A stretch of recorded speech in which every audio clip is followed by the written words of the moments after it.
Good morning. I'm Dan Hawkins, House Majority Leader. Today I am joined by Jeanne Gawdun of the Kansans for Life, and it's really my pleasure to have you here today. This is our first time together in a video this year, but we've had a big year. We've had a year that's been kind of amazing from some of the things that we've done, and then some of the downturn of how the bills ended up. So we're going to talk about that for our listeners today. Jeanne, of course, is with Kansans for Life, and she's been here ever since I've been here. And we've done a lot in the past, haven't we, Jeanne? We have. Could you share with us some of the things, some of the bigger things that we've done over the last 8 or 10 years? I'd be happy to.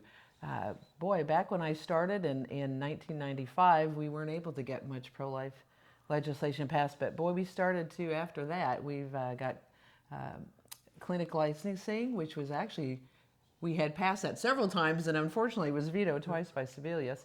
But yeah, we got clinic licensing passed, which are just basic safety standards for the abortion clinics. We have passed late-term abortion bans, the ban on fetal unborn children who feel pain, no taxpayer funding for abortion, things like that. We've just done so much.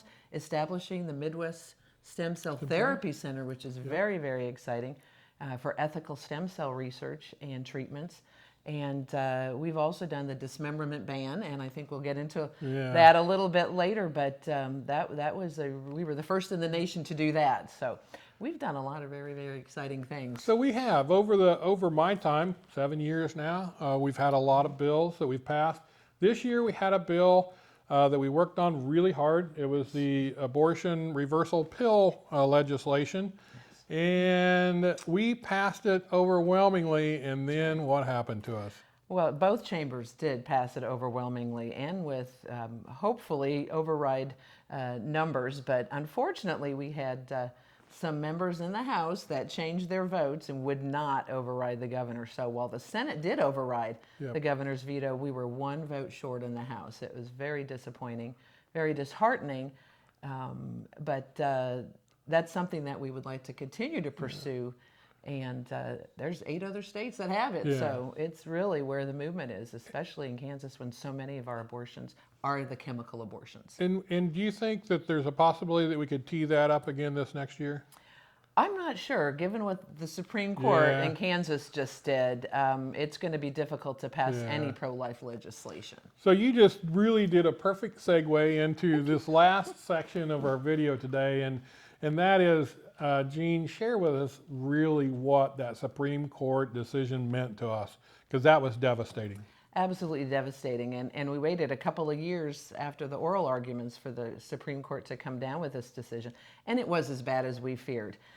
Basically, a fundamental right to abortion in our Kansas Constitution which would go beyond Roe versus Wade on the federal level.